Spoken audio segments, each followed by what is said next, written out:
of Jaysin Strife just defeated Tony Cortez. Oh, that's a lot worse than what I thought. Oh, now we're dropping stuff. Hey, it's still working. As long as it's still working. Take a sit. Take a sit right here. A sit. I'm taking a sit. I'm going to tell everybody in attendance a little story behind tonight. A little story as to why this was called Picking Up the Ball. There's a lot of casual people here in the crowd tonight that probably have absolutely no idea as to why me and that guy tied ourselves together with 20 plus feet of chain. I'm hoping after that, that doesn't really matter to anybody, because I really hope they enjoyed themselves.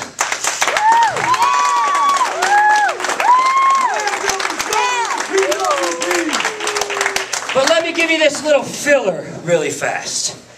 You see, in another company here in town, this match was supposed to happen last Saturday. It was supposed to happen last Saturday at the National Guard Armory. But for some unknown reason, to myself and Tony Cortez, this match was completely scrapped while I was overseas in Europe. This PWP sucks. Well, gee, I didn't have to say it, but I'm glad somebody else did. PWP sucks! Back to my story. I knew there were a lot of people that wanted to see this match. So I took it upon myself to make it happen. And happen it did. Woo! Now you see, both of us have been catching a lot of flack for this. And I'm okay with it. I've been getting heat my entire career. It's like a second hobby of mine. What bothers me is the fact where somewhere that could have made it a storyline and drew money dropped the ball. So we picked it back up again. Now, quite frankly, like we said before, and like it's been on the internet for a week, this was nothing personal.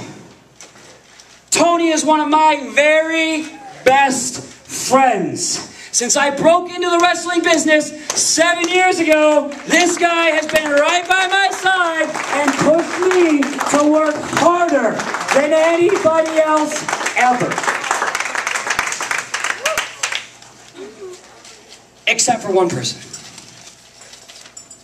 And quite frankly, Tony, I said that you didn't have it anymore, but after that, yeah, man, you still got it. You still got it. You still got it. You still got it. You still got it. He is a legend. A legend he is. Nobody will ever take that away from you. Now, legend as it may be, there's another one here tonight. Undeserving of that title. That's that guy sitting right there. No, that's not Green Man. Green Man was slimmer than that. See, quite frankly, that's Dusty Anderson. For you wrestling fans here, you know him as Hype Gotti. Yeah, that was a very dull and boring cheer, obviously, if you can't tell. Now, you see, while I was in Europe, Hype Gotti took it upon himself to run his mouth. Yeah, it's no secret, I had a terrible time in Europe. Worst time in my life. Whether it was for personal reasons, or it was for the fact that I got screwed out of 3 weeks worth of work, which I almost didn't make my mortgage because of. None of that matters. While I was away, Dusty took the opportunity to pick and poke fun at me. Now, for somebody to sit on the internet and be a keyboard gangsta and pick and poke fun at somebody who's overseas doing everything that he wishes he could have with his wrestling career, smack the shit out of you right now. Yeah, I don't think you got it in you, bud. Just stay sitting down, all right? I'm going to finish my story. Now, you see, I did more in 3 years of my wrestling career than he ever did in 7.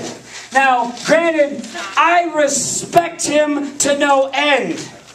Because he trained me, he gave me my start. Like, that's the guy I credit to almost everything. And for that, you can give him a round of applause, because he's deserving of that. But aside from that, he's a never was.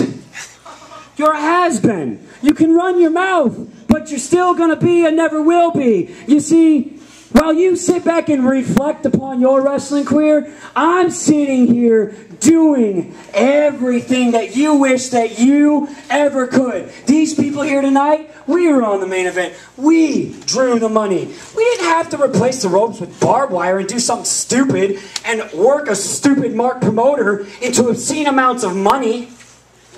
Yeah. He prides himself being a con artist. You're trying to work me into money right now. I ain't going to give you no Now money. listen to this. Listen, sitting running his mouth trying to get himself over at my expense on my show is just as pathetic as he ever will be. Absolutely pathetic, says Ray Hogan. You see, it didn't come to light to me until I was sitting in Europe and watching you constantly retweet my name just so you could get those hits, just so you could see those people look at your Twitter, look at your Facebook. All you want to do is stir the pot. It was then that I realized that you are just as pathetic as all your ex-girlfriends have ever told me that you are. You're sitting here on a Saturday night at my show, texting me all day long to see if you can get in free and see if I'll buy your drinks for the night. For somebody that's supposed to be ballin' and a Grand Prix driver, you're sitting there in the back row being an absolutely nothing on my show while we're shining on the stage. The guy that you held in the dark because he's always been better than you. I don't play, dude. Stop. No. Come on. You know it's true, buddy. You're a fact, eh? I'll see you. No. I'll see you. Stop, Hype. Come on, I can't come up there. All right, stop. That's right.